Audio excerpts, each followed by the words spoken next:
Ini segmen yang saya rasa penting ya buat adik-adik semua mengenai histologi. Jadi nggak jarang adik-adik yang baru masuk di kedokteran, jujur saja itu banyak nanti yang mengalami kesulitan dalam memaknai gambar yang ada di atlas-atlas histologi. Jadi tadi teman-teman kan udah dengerin nih materi tentang anatomi dari Kak Lintang. Nah, teman-teman nih beberapa ada yang baru mendengar istilah-istilah baru, atau ada juga nih yang kayak, oh jadi ternyata belajar anatomi itu kayak gini ya, kayak gitu. Nah, jadi seperti yang Kak Lintang bilang tadi juga bahwa belajar anatomi itu memang hafalan. Nah, tapi ada tips dan trik yang bisa kita gunakan untuk membantu kita dalam menghafal itu. Nah, mungkin teman-teman kita lanjut aja ke materi kita yang kedua, yaitu materi tentang histologi yang akan disampaikan oleh Dr. Dede Rahman Agustian. Nah, beliau merupakan founder dari MedClass. Nah, mungkin teman-teman udah kenal juga nih sama Dr. Dede yang sebelumnya udah ikut webinar. Mungkin bisa ditampilkan CV Dr. Dede. Beliau merupakan founder dari MedClass. Beliau juga merupakan alumni dari Fakultas Kedokteran Universitas Andalas angkatan 2013 dan beliau menyelesaikan pendidikannya pada tahun 2017. Nah, beliau juga melanjutkan clerkship-nya di Rumah Sakit M. Jamil, lalu sekarang beliau merupakan mahasiswa magister program biomedis di Fakultas Kedokteran Universitas Andalas. Dr. Dede ini adalah peraih cum laude dengan IPK 3,53 dan juga memiliki segudang prestasi nih teman-teman. Beliau merupakan penerima pembiayaan dari Dikti untuk penelitian dan juga beliau mengikuti beberapa macam perlombaan mewakili Universitas Andalas. Dan sekarang beliau juga aktif terlibat dalam volunteering, bekerja di laboratorium PCR untuk COVID-19. Mungkin langsung saja kita panggil kepada Dr. Dede Rahman Agustian. Selamat malam, Dok. Selamat malam, Nisa. Ya, baik, Dok. Mungkin bisa disampaikan materinya, Dok. Oke, baik. Saya akan menjelaskan mengenai basic histologi ya. Jadi ini adalah rangkaian dari webinar yang kita buat dari MedClass untuk adik-adik yang baru masuk ke Fakultas Kedokteran. Kemarin sudah ada part 1, part 2 tentang tips dan trik di kedokteran dan juga tentang scoring sistem di kedokteran ya. Habis itu di part 3 kita mau coba jelaskan ke adik-adik tentang intro nih, tentang pelajaran-pelajaran apa aja sih yang bakal kalian pelajarin di kedokteran selama tahun 1. Yang utamanya adalah belajar tentang anatomi, tadi sudah disampaikan oleh Kak Lintang ya. Terus yang kedua juga bakal histologi yang bakal saya sampaikan, nah sama nanti yang di tanggal 6 itu mengenai fisiologi. Baik, saya dapat materi mengenai basic histologi, dan ini dasar yang saya harap adik-adik bisa fokus mendengarkan, karena saya rasa ini cukup eksklusif mengenai dasar histologi yang akan saya jelaskan gitu. Oke, mungkin dari dasar dulu, apa itu histologi? Saya rasa adik-adik dan teman-teman semua sudah tahu apa itu histologi lebih kurang ya. Sesuai namanya histo dan logi, logos, ilmu, histo artinya jaringan. Nah, sedikit mereview tentang pelajaran kita ketika SMA, komponen hidup itu dia selalu berawal dari yang pertama itu berupa sel, kemudian beberapa sel bergabung menjadi suatu jaringan, beberapa jaringan membentuk satu organ, dan beberapa organ saling terkonektif membentuk suatu sistem. Setelah itu jadilah dia satu individu yang lengkap. Jadi ranah kajian kita dalam histologi adalah mengenai jaringan. Jadi bisa dibilang bahwa histologi itu mencoba melihat bagaimana hubungan antar satu sel dengan sel yang lain, melihat bagaimana kompleksitas antara suatu sel dengan tetangga selnya yang lain, apakah ada komunikasi antara satu sel dengan yang lain, itu dikaji oleh bidang histologi. Dengan kita melihat sel dan juga bagaimana arsitektur dari satu sel dengan sel yang lain, maka kalau kita bicara histologi, selalu hubungannya dengan mikroskop. Karena kita bakal melihat tuh arsitektur sel dengan tetangganya seperti apa gitu ya. Jadi secara simpel kita bisa bilang bahwa histologi adalah ilmu mengenai jaringan.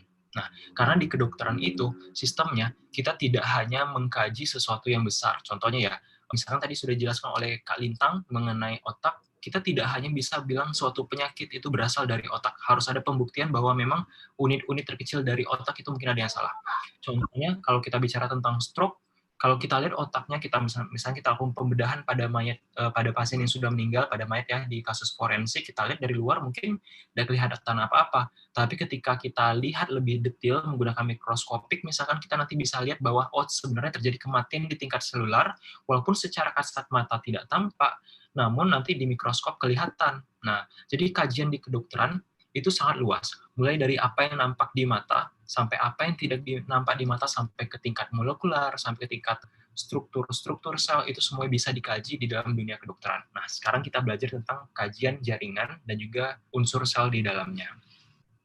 Nah, Mungkin sebelum kita bicara tentang bagaimana cara membaca suatu preparat histologi, saya rasa penting buat adik-adik tahu dulu bagaimana sih cara seseorang bisa mempersiapkan preparat untuk histologi tersebut. Nah, gini, seperti yang tadi saya sampaikan ya, kadang-kadang proses patologis atau proses penyakit itu tidak tampak oleh mata, tapi dia tampak lewat kaca mikroskopik. Sehingga untuk mengkonfirmasi apakah memang ada penyakit atau tidak, itu sering juga kita bakal melakukan pemeriksaan yang lebih detail menggunakan mikroskop. Nah, contoh kasus ini misalkan, anggaplah ini misalkan adalah jaringan-jaringan tubuh, misalkan ini bagian dari otak misalkan ya, atau jaringan tubuh apapun.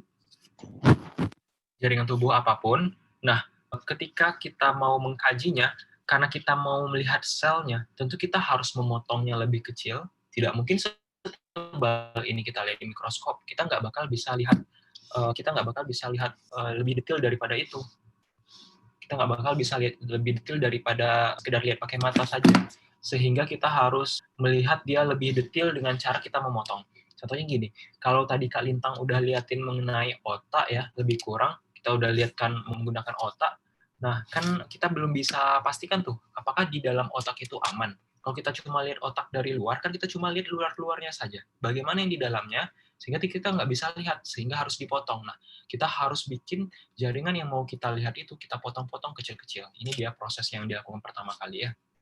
Jadi dia memotong-motong. Setelah dia motong-motong, karena potongan kita kalau menggunakan pisau itu, kalau kita memotong menggunakan pisau itu agak tebal, sedangkan untuk preparat ini dia harus lebih tipis, maka kita gunakan alat yang namanya mikrotom. Si mikrotom ini bakal menghasilkan potongan yang sangat halus, sekitar 5-7 mikrometer. Saya ulangin ya, ini mikrometer, bukan lagi milimeter, sentimeter. Jadi benar-benar halus. Untuk bahan jokes kita biasanya ya, diameter rambut aja itu 100 mikrometer. Satu helai rambut kamu itu diameternya 100 mikrometer. Di agama kita kalau misalkan kamu mau lolos supaya bisa pergi ke surga, kamu harus lewatin jembatan Shirathul Mustaqim yang rambut satu helai dipecah 7 ya.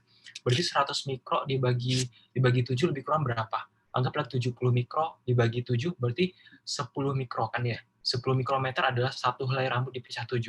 Sedangkan kalau untuk preparat histologi itu dia sekitar 5 mikrometer. Artinya apa nih?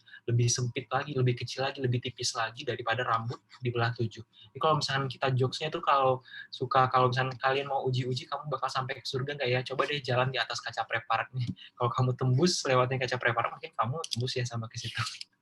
Nah itu jokes aja ya.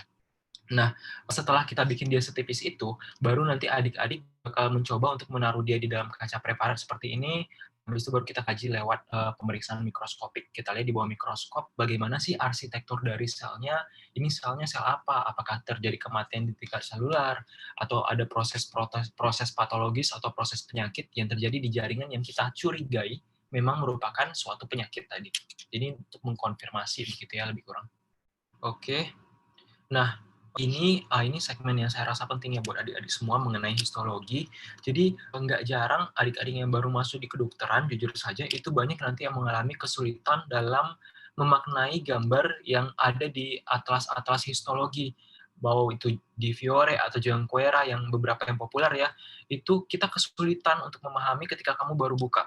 Jujur, itu bakal sulit. Nah, kenapa sih bisa jadi bingung, Bang? Karena histologi sangat bergantung dengan arah potong. Nah, saya kasih contoh begini. Kalau misalnya kita bicara tentang usus ya, kalau usus mau dipotong harusnya kan dia satu jalur aja ya, satu jalur aja lurus gitu kan kayak pipa. Terus kalau dipotong harusnya ya cuma satu dong bolongannya, kan dia lurus. Terus dipotong harusnya cuma ada satu bolong kan. Ketika ada yang lurus gitu kita potong terus kita lihat nih ke kamu. Nah, terus jadinya cuma ada bolongan satu kan ya. Tapi ketika nanti kita lihat preparat histologi, kok usus Bang bisa-bisa ada bolongannya 2? Padahal kan ini usus ya. Usus manusia itu kan cuma satu terus kontinu terus menerus sampai akhirnya keluar sampai menuju ke anus atau rektum. Tapi kok jadinya kesannya 2? Nah, ini yang mau saya jelasin. Gambaran histologi sangat bergantung pada arah potong. Contohnya ini, adik-adik bisa lihat di sini ya. Ini kan sebenarnya usus memang cuma satu ya. Usus kan cuma ada satu. Nah, tapi ketika usus itu sedang berlikuk seperti ini, jadi ini ususnya berlikuk seperti ini ya, terus kebetulan kita memotong preparat seperti ini. Nah, preparat yang terambil oleh kita seolah-olah jadi ada 2 bolongan. Preparatnya bakal terpotong seperti 2 bolongan seperti yang ini. Oke ya. Nah, kalau misalkan kita potong di segmennya ini yang sedang membelok seperti ini ke bawah gitu ya. Nah, diameter seolah kesannya jadi lebih besar, padahal sebenarnya diameternya tidak sebesar itu. Jadi bisa dibilang bahwa semuanya sangat bergantung kepada arah potong. Arah potongnya seperti apa. Nah, begini juga contohnya. Bang, khusus ketika saya lihat gambaran histologis ya Bang, kenapa ya kesannya jadi seperti elips potongannya, seperti gambar yang ini. Nah, elips seperti ini. Nah, harusnya kan diameternya bagus ya, seperti gambar yang di atasnya. Nah, elips kenapa? Ya karena cara kita memotongnya secara oblik. Sehingga tampilnya nanti kayaknya usus saya kok kesannya jadi elips ya, Bang, potongannya seperti itu. Nah, ini juga bakal membantu untuk di bagian ini yang gambar telur ini ya, adik-adik semua. Coba diperhatikan ini. Ini adalah telur, kita tahu bahwa kuning telur itu posisinya di tengah, ya kan? Nah, kalau saya motong telur di bagian dasar seperti ini, di bagian dasar seperti ini, adik-adik semua. Nah, tentu kita bakal cuma dapat putihnya seperti gambar yang di ujung ini. Karena memang belum sampai ke kuning telurnya. Tapi kalau kita motong telurnya pas di tengah seperti yang ini, nah tentu kita bakal dapat gambaran yang ada kuning telurnya. Jadi jangan bingung nanti ketika, Bang kok potongannya aneh ya? Kok jadinya begini sih? Nah itu karena sangat bergantung pada arah potong dan sudut potong yang kita gunakan. Oke ya. Nah, saya mau coba kasih gambaran seperti apa proses pemotongan tadi ya, yang bakal saya harap bisa bantu adik-adik semua deh. Ini, nah, ini adalah duodenum. Ini adalah duodenum. Nah, si duodenum ini anggaplah saya potong sesuai garis warna biru ini. Nah, kalau kita buka nih duodenum, adik-adik bakal, kalau ada yang suka makan usus ya, kalau kita buka itu usus, kita bakal ketemu dalam dari usus itu permukaannya kayak handuk. Nah, itu yang kita kenal namanya villi. Nah, lebih kurang seperti gambar yang di sebelah kanan ini. Namanya villi. Jadi permukaan di dalamnya itu kayak handuk karena memang usus itu disetting untuk bisa menyerapkan ya. Jadi dengan dia punya permukaan seperti handuk, permukaannya jadi semakin luas sehingga punya punya apa tuh namanya zona kontak dengan makanan tuh lebih luas, lebih banyak sehingga dia bisa nyerap banyak makanan. Ketika saya potong seperti ini, tentu isi di dalamnya juga bakal ikut terpotong seperti itu. Nah, dan fili-fili bakal terpotong juga sesuai arah potong saya terhadap si duodenum tadi.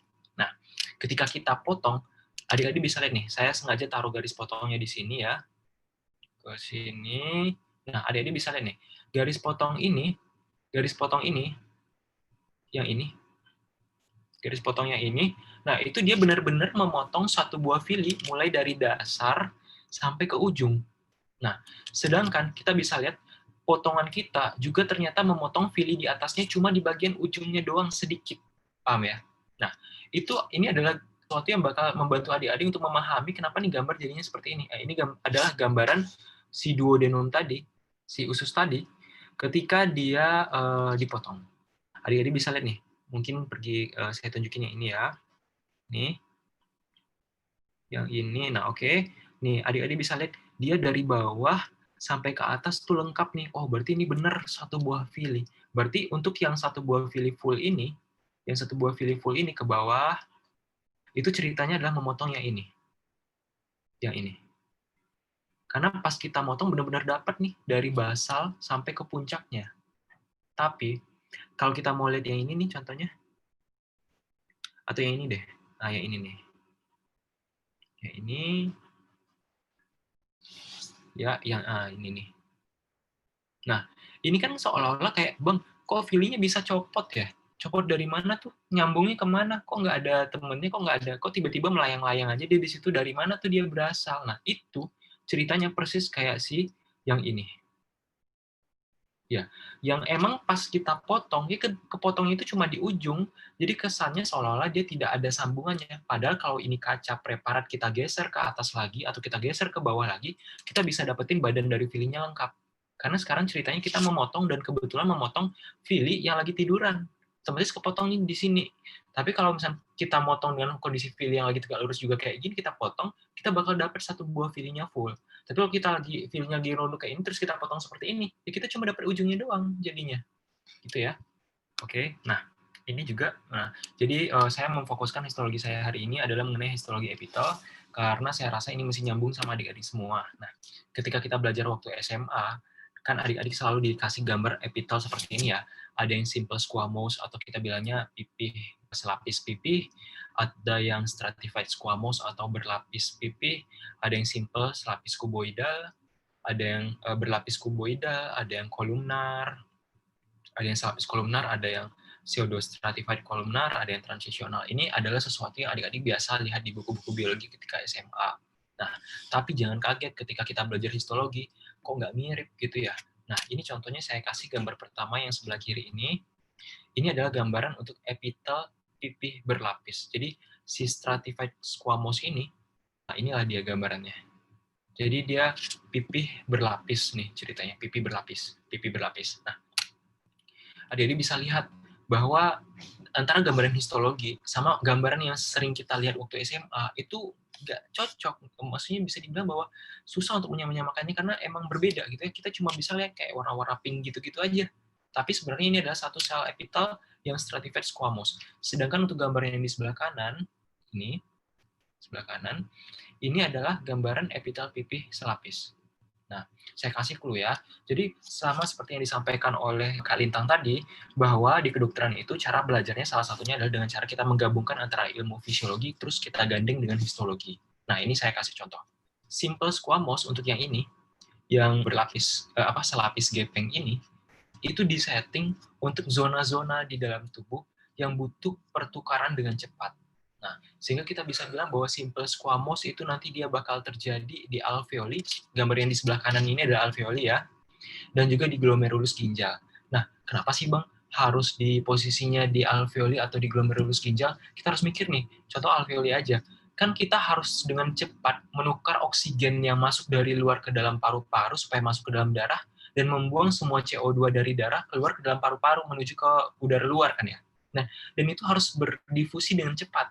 Coba aja kalian bayangin kalau ternyata di sini adalah epitel berlapis gepeng di sebelah situ ya. Kalau di situ ada epitel berlapis gepeng di segmen tersebut, tentu susah bagi O2 dan CO2 bisa bertukar.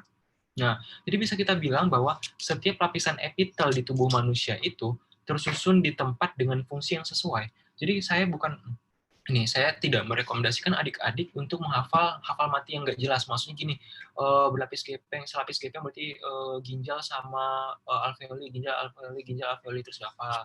Tapi nggak tahu gitu kenapa sih ya Tuhan setting tuh epitel posisinya di sana. Padahal kalau kita pikir-pikir ya, oh iyalah harus epitel selapis gepeng di situ. Karena memang mereka harus menukar O2 sama CO2 di sana, gitu kan ya. Jadi kita bisa ceritakan dengan kamu tahu ceritanya, kenapa ya begitu, kamu bakal hafal sendiri dalam kepala tanpa kamu harus ngafalin bolak-balik badannya kayak gitu sambil tidur atau lain-lain, nggak perlu. Kan kita tahu story-nya kenapa. Nah, kita tahu story-nya kenapa, ya akhirnya kita tahu, oh logis dong, posisi dia adanya di alveoli, ya karena memang harus bertukar dengan cepat. Logis dong, posisi dia ada di nefron ginjal, di glomerulus ginjal, karena memang harus menukar komponen urin dengan cepat, kan. Harus memfiltrasi, kan kita bilangnya kalau di ginjal. Terus yang poin kedua nih contohnya. Ini adalah gambaran epitel berlapis gepeng. Epitel berlapis gepeng hakikatnya disetting untuk tempat yang harus tahan terhadap tekanan mekanik. Nah, kalau kita bicara tentang harus tahan terhadap tekanan mekanik, kamu mikirnya di mana dong? Pasti dong nomor satu kulit, karena memang kulit itu adalah bagian dari tubuh yang paling sering bergesekan sama apapun di luar tubuh kita. Termasuk juga dalamnya hidung, bagian arah keluar, sama rongga mulut dan lidah, itu juga termasuk ke dalamnya epitel stratified squamous atau berlapis gepeng. Kenapa sih? Ya karena kita kan nggak tahu ya apa makanan yang kita kunyah gitu. Kadang-kadang makanannya agak kasar teksturnya. Kalau misalnya mulut kita tidak punya lapisan epitel berlapis gepeng seperti ini, ketika kamu ngunyah sesuatu yang agak keras, mungkin mulut kamu jadinya robek-robek karena nggak tahan. Nah, jadi semua itu disetting sesuai tempatnya. Makin dia ke arah luar tubuh, semua epitel di dalam tubuh kita ini ya, makin dia menuju ke arah luar tubuh, makin dia bakal berubah menjadi epitel berlapis gepeng.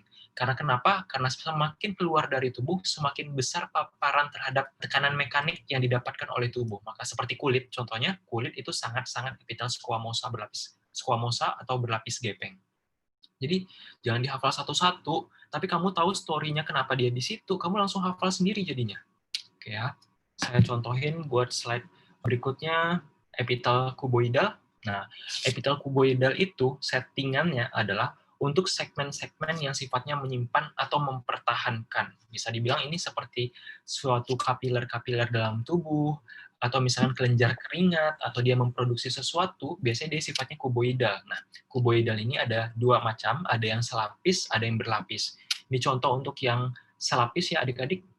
Terus yang warna, kan kita bisa lihat ya secara sederhana di sini ada warna ungu dan warna pink. Warna pink itu adalah selnya. Sedangkan warna ungu itu adalah warna inti selnya. Nah, coba kita lihat di gambar yang di kanan, yang ini. Adik-adik bisa lihat bahwa di situ tuh ada beberapa warna ungu. Setiap kamu dapat satu buah warna ungu, artinya di situ ada satu sel. Nah, kita bisa lihat di sini bahwa ada kayak seperti lingkaran di dalam, terus ada lagi lingkaran di luar, ya. Nah, artinya di sini ada dua lapis. Nah, sehingga kita bilang dia adalah kuboidal berlapis, atau dia lebih dari satu lapis. Jadi, untuk mempertahankan sifatnya dia tahan terhadap nuansa asam, nuansa basa, dan sifatnya dia lebih ke bisa memproduksi sesuatu, menghasilkan mukus, menghasilkan sekret. Kalau kita belah usus ayam, kamu buka gitu perutnya, kamu lihat di dalamnya itu ada lendir-lendir.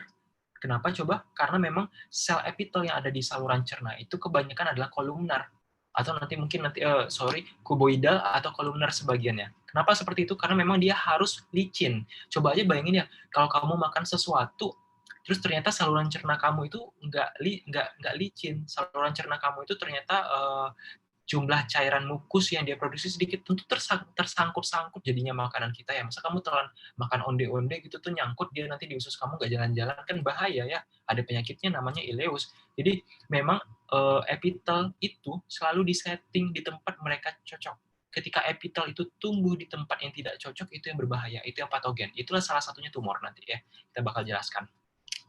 Oke, mungkin saya rasa yang ini udah. Next. Berikutnya saya kasih contoh untuk yang kolumnar. Ini yang simple kolumnar. Ya. Waktunya tinggal 10 menit lagi, Dok. Oke, baik.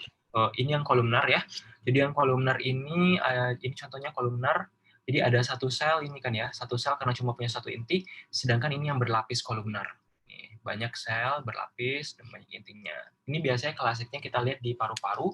Jadi nggak usah bingung kalau ketika kamu kena debu, batuk gitu ya. Nah, kenapa itu terjadi? Karena epitel ini aktif. Jadi sifatnya protektif dan dia punya rambut-rambut di atasnya. Coba dilihat ini ya. Ada rambut-rambut yang kalau ada ternyata misalnya nih, kamu makan tersedak, masuk tuh nasi atau air ke paru-paru kamu, kamu pasti tersedak dan pengen batuk kan ya. Nah, kenapa itu bisa terjadi? Karena ada bulu-bulu di atas ini, yang kita bilang mikrofili, yang berfungsi, atau silia, yang berfungsi untuk nge-report, ada yang salah jalan nih. Karena memang pada dasarnya paru-paru tidak boleh untuk makanan, karena malah bakal bawa penyakit gitu ya. Oke, next. Dan yang paling unik di antara semuanya adalah epitel transisional. Mohon maaf, epitel transisional ini adalah epitel yang paling unik dan khasnya posisinya adalah di genitourinary, paling suka di vesika urinaria atau di kandung kemih. Kenapa ya dibilang transisional? Coba lihat gambar paling kanan yang sebelah atas. Ya, ini kan agak-agak kotak ya, agak-agak persegi panjang satu selnya. Sedangkan coba perhatikan gambar yang di bawah. Ini kan tipis. Jadi paham nggak sih dimaksud transisional?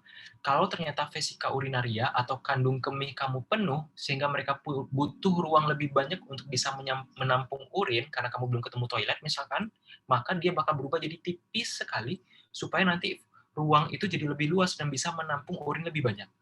Ketika ternyata kandung kemih kamu kosong, maka dia bakal berubah jadi kotak. Nah, artinya apa? Ketika dia butuh ruang yang besar, dia bisa menyediakan ruang lebih besar. Ketika dia tidak butuh ruangan yang besar, maka dia bisa mengecil ruangannya itu. Karena si epitelnya bisa berubah sesuai kebutuhan. Dan ini sangat unik, ini hanya dimiliki oleh urinary system. Oke, next. Mungkin ini sedikit tambahan, saya bawa ke arah patologis ya adik-adik semua. Nah, ini ketika kita bicara lambung, saya fokuskan di yang warnanya merah, terus saya perbesar jadinya seperti ini ya. Yang bagian merah itu saya perbesar dan saya potong jadinya kayak ini. Nah, terus kita lihat yang kotak kuning ini saya perbesar lagi dan saya lihat di bawah mikroskop bakal jadinya seperti ini. Nah, bagian yang di bawah ini, yang kayak ada pohon-pohon ini ya, ini epitelnya adalah kolumnar. Kenapa epitelnya kolumnar? Karena saya bilang tadi epitel kolumnar atau kuboidal, itulah epitel yang disetting tahan terhadap pH. Karena ceritanya ini lambung, maka haruslah epitel yang tahan terhadap pH yang berada di situ. Sedangkan kalau di atas ini kok beda ya Bang, lapisan epitelnya kok beda kayaknya sama yang di bawah? Karena ini adalah bagian dari esophagus atau kerongkongan yang fungsinya lebih penting ke menjaga tekanan. Karena kan bergesek tuh ya ketika kita makan sesuatu kan lubangnya kecil, jadi kita nelen gitu ada turun dia ke bawah, bergesek dia. Karena lebih penting di fungsi mekanik, maka di bagian esophagus atau di kerongkongan epitelnya adalah berlapis gepeng. Tapi karena kalau di lambung ceritanya dia butuh kemampuan untuk bertahan dari pH yang sangat asam dari HCl, maka di sini jadinya kolumnar. Artinya apa?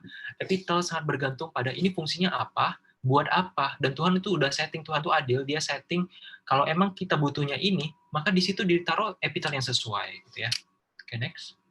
Oke, ini salah satu info yang mau saya sebarin sama adik-adik semua. Di part ketiga kita mungkin mau selesai malam ini, dan kita bakal punya part keempat berikutnya. Dan sesuai yang kita bilang ya, karena kita bimbel, kita udah mulai buka pendaftaran bimbel Medclass dimulai dari besok. Jadi, mulai dari besok kita udah mulai buka pendaftaran untuk angkatan 2020 dan 2019.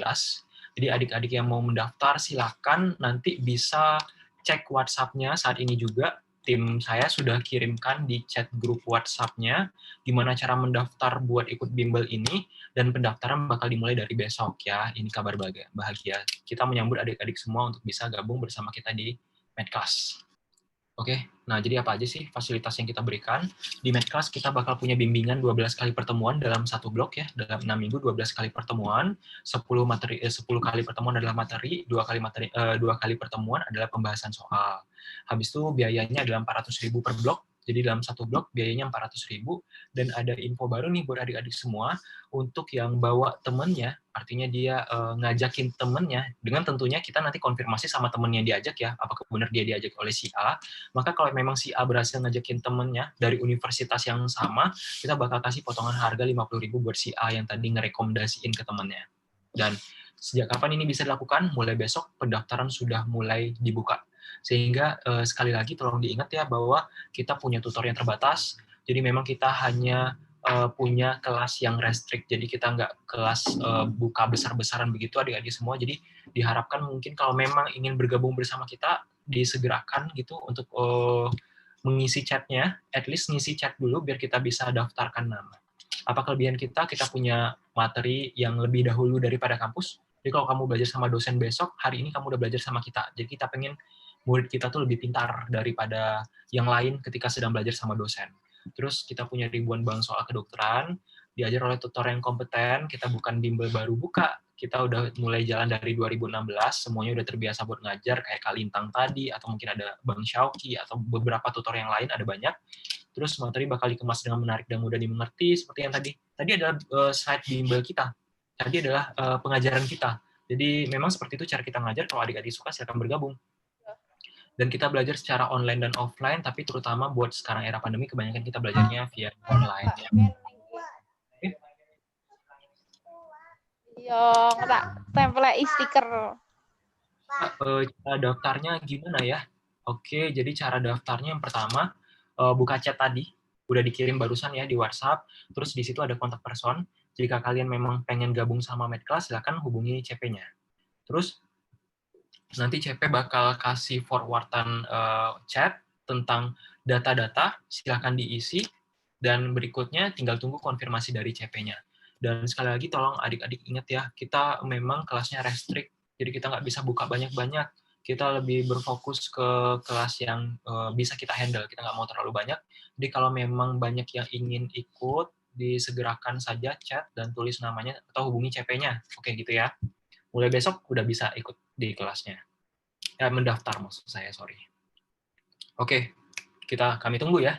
Silahkan bergabung di Medclass. Oke, mungkin saya kembalikan lagi ke Nisa.